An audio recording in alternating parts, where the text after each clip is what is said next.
School's Egregore. The School's Egregore is the greatest because it comes from God. In it are found all teachings and all knowledge. There are 7 psychoenergetic centers, 7 chakras, in the subtle human body. The True Great Egregore affects all chakras. Thus, there is a harmonious spiritual development of human beings, the result of which is their liberation and merging with God.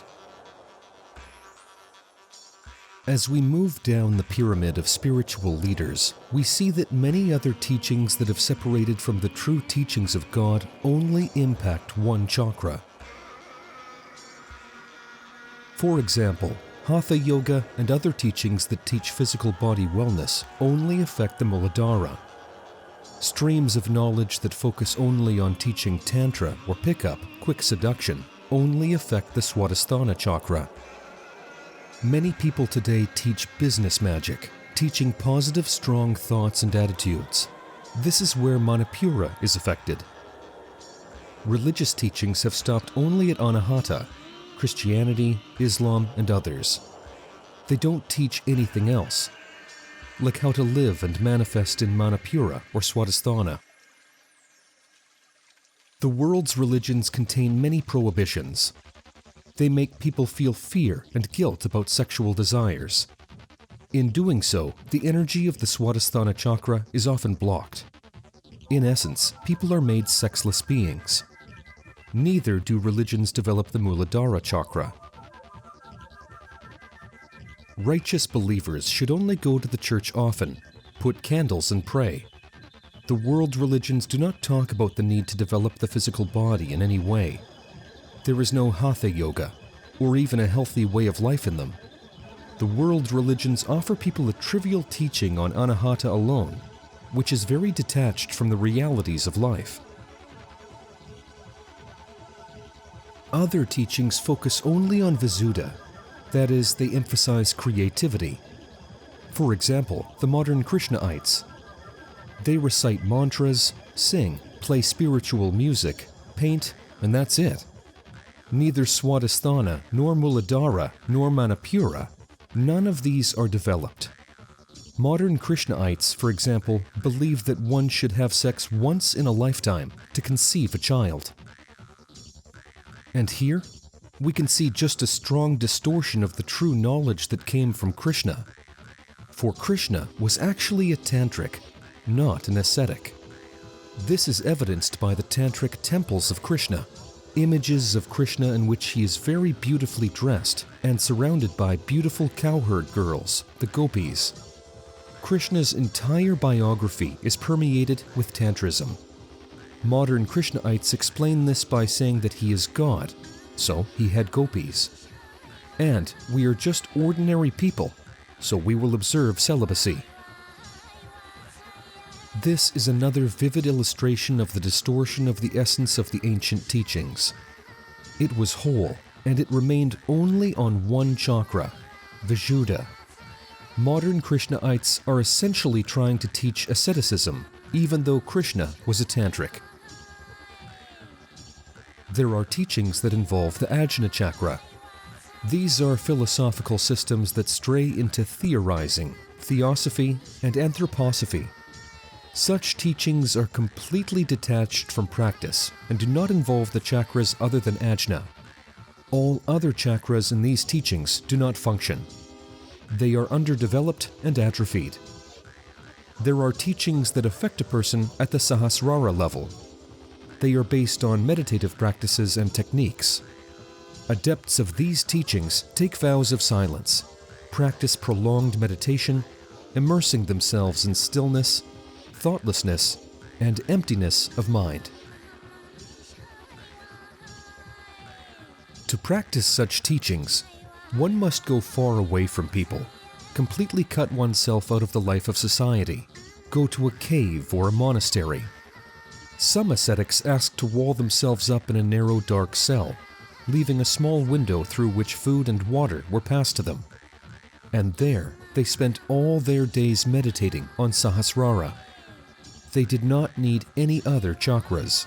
In all the above-mentioned teachings, only one layer is taken, and that often superficially. None of these teachings is holistic, does not reflect the totality of the human being. It is a partial, trivial, incomplete teaching. Only a piece of the real knowledge sent down by God. If a teaching develops a person only on one chakra, it does not affect the totality of knowledge, cannot help us to develop fully. A person does not understand what to do with the rest of the chakras, how to manifest in other aspects of life. At best, other chakras are completely ignored in such teachings, and at worst, prohibitions are given. The individual is provoked to deny his sexuality, his ability to express himself as an active part of society, to earn money and express themselves in creativity, to develop physically. Such scrappy partial knowledge cannot help a person to change his or her life. Moreover, these inhibitions are often reinforced by fears and feelings of guilt, which can provoke the development of a variety of diseases. Even if there is something good and right left in the teachings, it is insignificant compared to the great real knowledge that the Great Spirit brought to Earth, to our solar system, to our galaxy, to our world.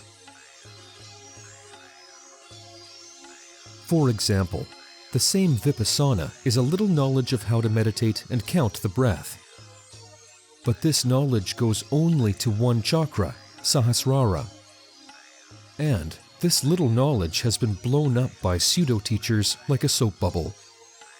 It is taught and certified, though it is but a piece of true knowledge and can be used in ordinary life.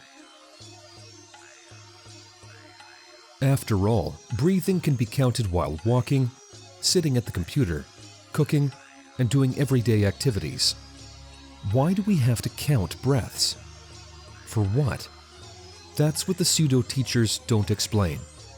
They do not give comprehensive knowledge that it will help to stop the inner dialogue and the play of imagination, that it will allow us to awaken the Atman, our divine part of us. This knowledge is not given. You just sit down, look at the wall, and count your breaths. And so, people sit for weeks or even months studying Vipassana. You have to do Hatha Yoga. You have to dance. You have to do other active practices to switch. It is impossible for an untrained person to sit still for several hours at once.